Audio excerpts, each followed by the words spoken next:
విశ్రాంతి దినమున ఆయన యొక్క సమాజమందిరములో బోధించుచున్నప్పుడు 18 ఏండ్ల నుండి బలహీనపరచు దయ్యము పట్టిన యొక్క స్త్రీ అచ్చట నుండెను. ఆమె నడుము వంగిపోయి ఎంత మాత్రమును చక్కగా నిలువబడలేకుండెను. యేసు ఆమెను చూచి రమ్మని పిలిచి, అమ్మా, నీ బలహీనత నుండి విడుదల పొందియున్నావని ఆమెతో చెప్పి చేతులుంచగానే ఆమె చక్కగా నిలువబడి దేవుని మహిమపరచెను. లూకా సువార్త 13వ అధ్యాయం 10-13.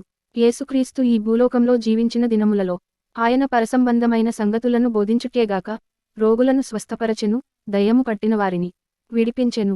విశ్రాంతి దినమున ఆయన ఒక సమాజ మందిరములో బోధించుచుండెను. సమాజ మందిరము అనగా అనేకులు కూర్చుండుటకు వీలుపడు ఒక హాలు వంటిది. ఆ సమాజ మందిరములో అనేకులు ఉండిరి. అయితే 18 ఏండ్ల నుండి దయ్యము పట్టిన ఒక స్త్రీ అచ్చట ఉండెను. సామాన్యముగా బలహీనురాలని, అబలయని పిలువబడుతున్నది. అందుకే సాతాను అనేకసార్లు స్త్రీలను మోసగించుటకు, ఆవరించుటకు ప్రయత్నిస్తాడు. మొదట ఆదామును తరువాత హవ్వయును నిర్మింపబడిరి.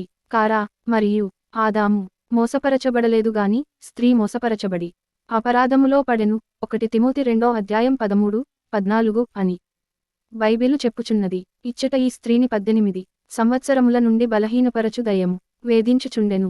దయ్యము బలహీనపరచునది. దేవునిచే సృష్టించబడిన మానవుడు సాతాను మాటలు విని వానికి లోబడినప్పుడు దయ్యము అతనిపై పెత్తనము చెలాయించును. అతనిని బలహీనపరచి శారీరకంగా, మానసికంగా కృంగునట్లును, బ్రతుకుపై విరక్తి చెంది చనిపోవాలనే తలంపులతో నిండియుండునట్లును చేయును. మరికొన్నిసార్లు ఈ బలహీనపరచు దయ్యములు మనుష్యుని శరీరాన్ని వ్యాధులతో, రోగాలతో నింపును. మరికొన్ని దయ్యములు కొందిరిని నెమ్మది, సమాధానం లేని స్థితికి దిగజార్చి మతిస్థిమితం లేకుండా చేయును. దేవుడు నివసించవలసిన మన హృదయములో దేవునికి చోటివ్వనప్పుడు సాతాను జొరబడి మన ఆత్మలను కృంగదీయును. 18 సంవత్సరముల నుండి అట్టి స్థితికి గురి అయిన ఈ స్త్రీ నడుము వంగిపోయి ఎంతమాత్రము చక్కగా నిలువలేకుండెను. దేవుడు మనలను చక్కగా సృష్టించాడు. మనం పరసంబంధమైన వారిగా ఉండునట్లు, తిన్నగా నిలబడునట్లు సృష్టించాడు. అయితే అనేకసార్లు సాతాను మనల్ని కృంగదీసి, లొంగదీసి భూ సంబంధమైన వాటినే చూచునట్లు వంగదీయుచున్నాడు. లోకములోని శరీరాశ, నేత్రాశ, జీవపుడంబాలకు గురి అయిన వ్యక్తి లోకము మీదనే తన మనస్సు పెట్టుకుని పరమందున్న ప్రభువు వైపు చూడలేకపోతున్నాడు. అట్టి స్థితిలో ఉన్న ఈ స్త్రీ యేసును గురించి విని ఆయన తన్ను విడిపించును అని నమ్మి సమాజమందిరములోనికి వచ్చినది. ఆశతో ఆయన మాటలు వింటున్నది. యేసు ఆమె హృదయాంతరింద్రియాలను చూచి ఆమె స్థితిని, ఆమె అక్కరను ఎరిగి ఆమెను విడిపించుటకు ఆశించి రమ్మని పిలిచాడు. ఆ జనసమూహంలో ఆమె ఆ పిలుపుకు లోబడి నడుము వంగిపోయిన స్థితిలో ఉన్న తన వికృత ఆకారాన్ని, తన నడకను చూచి ఇతరులు ఎగతాళి చేస్తారేమోనని సిగ్గుపడక ప్రభువు యొద్దకు వచ్చెను. ఈనాడనేక మంది ప్రభువు దగ్గరకు వచ్చి తమ నిజస్థితిని ఒప్పుకొనుటకు సిగ్గుపడుతున్నారు.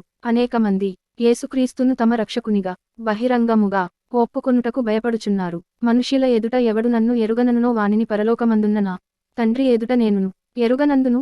మత్తయి 10వ అధ్యాయం 33 అని ప్రభువు చెప్పుచున్నాడు. అయితే ఈ స్త్రీ ప్రభువు ముందు నిలిచినప్పుడు ప్రభువు ఆమెతో, అమ్మా, నీ బలహీనత నుండి విడుదల పొందియున్నావని చెప్పి ఆమె మీద చేతులుంచగానే ఆమె చక్కగా నిలువబడి దేవుని మహిమపరచెను. లూకా 13వ అధ్యాయం 12-13. గత 18 సంవత్సరాలుగా ఆ స్త్రీ పిచ్చిదానా, దయ్యము పట్టినదానా, వంకరదానా, గూనిదానా అని ఎన్నో రీతులుగా పిలిపించుకుని ఎంతోమంది చేత తృణీకరించబడి అవమానించబడెను. అయితే ప్రభువు ఆమెను అమ్మా అని సంబోధించి ఆమె బలహీనత నుంచి విడిపించెను. ఆమె మీద చేతులుంచగానే అంతవరకు ఆమెను ఆవరించిన ఆ బలహీనపరచు దయ్యము ఆమెను విడిచి పారిపోయేను. సర్వాధికారము నాకియ్యబడినది అని చెప్పిన క్రీస్తు ఎదుట ఏ చీకటి శక్తులు, దురాత్మలు నిలబడలేవు. దయ్యము ఆమెను విడిచిన మరుక్షణమే ఆమె చక్కగా నిలబడి దేవుని స్తుతించెను. 18 సంవత్సరముల నుండి ఆమెలో ఉన్న వంకరతనము యేసుక్రీస్తు ముట్టిన మటుమాయమయ్యేను. వెంటనే ఈ వర్తమానాన్ని శ్రద్ధగా చదువుచున్న ప్రియపాఠక, పుట్టుక నుంచి నిన్ను వెంబడిస్తున్న బలహీనతల నుండి అనేక సంవత్సరాలుగా నీవు లోబడుటేగాక బానిసవైపోయిన నీ పాపముల నుండి నిన్ను విడిపించుటకు యేసుక్రీస్తు సమర్థుడు. చక్కగా నిలబడిన ఆ స్త్రీ దేవుని స్తుతించెను. అంతవరకు ఆమె జీవితములో సుఖసంతోషాలు లేవు. ఇప్పుడు ఆమె స్తుతి కృతజ్ఞతలతో నిండియున్నది. అయితే విశ్రాంతి దినమున యేసుప్రభువు స్వస్థపరచెనని అచ్చట ఉన్న సమాజమందిరపు అధికారి కోపపడగా ప్రభువు వారితో, వేషధారులారా, మీలో ప్రతివాడును విశ్రాంతి దినమున తన ఎద్దునైనను గాడిదనైనను గాడి యొద్ద నుండి తోలుకొనిపోయి నీళ్లు పెట్టును గదా.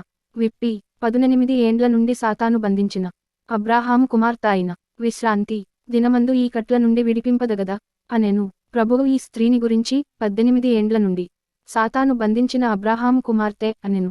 ఈ స్త్రీ బలహీనపరచు దయ్యము పట్టినప్పుడు కట్టబడిన స్థితిలో నిష్ప్రయోజకురాలిగా ఉండెను. అయితే ప్రభువు ఆమెను విడిపించినప్పుడు ఆమె అబ్రాహాము కుమార్తెగా, అనగా విశ్వాసులకు పితరుడైన అబ్రాహాము సంతానముగా పరలోకరాజ్య మారినది. వారసురాలిగా ఒక స్త్రీ ఎంత బలహీనురాలైనా తాను ప్రభువు చేతులకు అప్పగించుకొన్నప్పుడు విడిపించబడి బలపరచబడి కొనియాడబడును.